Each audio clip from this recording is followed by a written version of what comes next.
What is up, YouTube? My name is Eben, and today I'm going to show you a deck that's going to be a little casual because this weekend I've got a league challenge. I'm going to show you a more serious deck over the weekend. So today we're going to go a little more casual, and we're going to build a Salamence deck today. We're running 3 Salamence for that, and he's pretty cool. He's a stage 2, he's got 160 HP, he's got 3 attacks, and they all hit pretty hard in their different ways. Shatter does decent damage for a single energy, blows up stadiums. Power Howl punishes them for their hand size, and Steam Blast can easily be translated into a one-hit KO. So to support him, we're just going to go ahead and say, Seismitoad's not going to shut us down. We're not going to care about rare candies. We're going to run 3 Shelgons, who he's only got 80 HP, but he's got an ability that blocks a little bit of damage, so I guess that's not too bad. We're running 3 Bagon, and we're going to be running the one with Leer in case he gets stuck in the active slot. He might just be able to buy us a turn by paralyzing somebody. So I do have a reason I prefer that particular Bagon, whatever. Bagon? Bilbo Bagon? I don't know. We're going to run 2 Giratina because we're running the double dragon energies. This guy's easy to put in, and he's always problematic for opponents. He's much like a Seismitoad, only he deals 100 damage a shot. And his Renegade Pulse can be very problematic for certain opponents. So we are running 2 of him because he's just so easy to set up with the energies we've got and everything like that. If he's not going to work out for you, we only have 2, so it's not too bad. We're also going to run 1 of this guy because this guy has really flown under the radar. He can play our double dragons and double colorless energies very easily. This Druddigon from Flashfire has a 2 colorless energy attack that's 20 damage, but if somebody just got knocked out on your previous turn, he deals 90. So this guy's an easy revenge killer for anybody who, say, just took 100 damage from Giratina or took a Power Howl from Salamence. So, I mean, he's pretty cool, and you can set him up to Dragonclaw if you need to, with another doubling energy of some kind. I mean, assuming you got at least 1 double dragon in there. So he's an interesting inclusion. He's a nice one-of. We're going to run, because our guys have some atrocious retreat costs, some of them. We're going to run 1 Zorua. It doesn't matter, just pick the 60 HP one, because we don't have any dark energies for dark Pokemon in here anyway. We do for dragons, but not for dark Pokemon. But we do have Zoroark.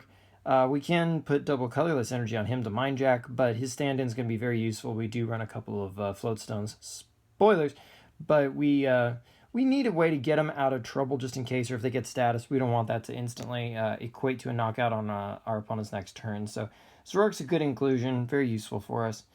Our final Pokemon are going to be 2 Shaman EXs. We just need the ability to go grab this guy out of the deck with, say, Ultra Ball, pluck him down, and instantly draw. Octillery is going to be a little more than we really want to bother trying to support and set up. This guy, we can profit from him as soon as our very first turn. With relative ease, so we are going to opt for Shamans. You can try to do Octillery Remoraid, knock yourself out, but I'm not going to opt for it. It's just, I find it a little less consistent, so for this build, I'm just not going to bother. Supporter-wise, we're running 3 Sycamores, not 4 just because discarding our whole hand isn't always that great in this deck, because we're running a 3-3-3 line for Salamence. We're also going to be running 2 Birch's Observation, just for a little additional card draw and whatnot, and the shuffling back into the deck is kind of nice on him. We've got 2 Skyless, because the utility on Skyla is going to be something we just can't ignore. It's going to be really useful for us in this deck. We really want to capitalize on certain items in particular in our early game. We've got 1 Teammates, because we just got lots of ways to use it in the deck, obviously. We've got 1 Wally. We're rocking some Battle Compressors. This guy's quite nice early game, but also in the mid to late game, he can be good for setting up Salamences or even getting you your Zoroark out of your deck. Like, say, you could Super Rod in your Zoroark, you can go get one with an Ultra Ball, and then you can Wally for the other one. So Wally can do some interesting plays, so he's good to have around. We are also running 1 Lysander, because, Lysander. And finally, we're running a Hex Maniac. This can be useful in a number of situations, but particularly we need a response, a good response, he emphasized, to Aegis/EX, and Hex Maniac is definitely that response. Especially because when you think about it, if all else fails, you can just Steam Blast for 170 with a Hex Maniac and just blow Aegis Slash clean off the field in 1 shot. I mean, obviously, you might not want to pay 3 energy for it. It depends on the situation. But yeah, not necessarily the worst way to get rid of it and pick up 2 prizes either. So, play wisely in the situation, of course, as always. We've got 4 Versus Seekers because we really want to capitalize on these supporters, be playing them every turn, getting the right one for the situation. Speaking of which, we are rocking 3 Battle Compressors. We don't want to send any Pokemon, we don't want to send any energy, and we aren't really going to want to send our items to very often. This is pretty much strictly so that we can get them and ditch those supporters early because they are hyper crucial to this deck's success. If you get them late game, you can either use them to thin your deck or just hold on to them and feed them to Ultra Balls or whatever you want/need. Speaking of Ultra Ball, we are rocking 4. Once again, we really want to get our Salamence going. These are very good for getting Shaman EX and also thinning your hands so that Shaman EX is effective. We want to get that Salamence up and going as soon as possible in our energies. We got a lot of energies that provide 2 energies, so we can definitely facilitate the attack, so we want to facilitate the Pokemon to go with it. So 4 Ultra Balls there. And as far as tools go, we got 3 Muscle Bands because these are really nice on a number of our Pokemon. For instance, Dredagon, when he's getting a powered up Revenge, you can literally just Lysander Muscle Band, KO a Shaman EX, and there are some prizes for you right there. So there are lots of other things too that your Muscle Band could be helpful for, like turning your Steam Blast from 170 to 190. That picks up all those 180 HP EXs for easy kills. Things like that there.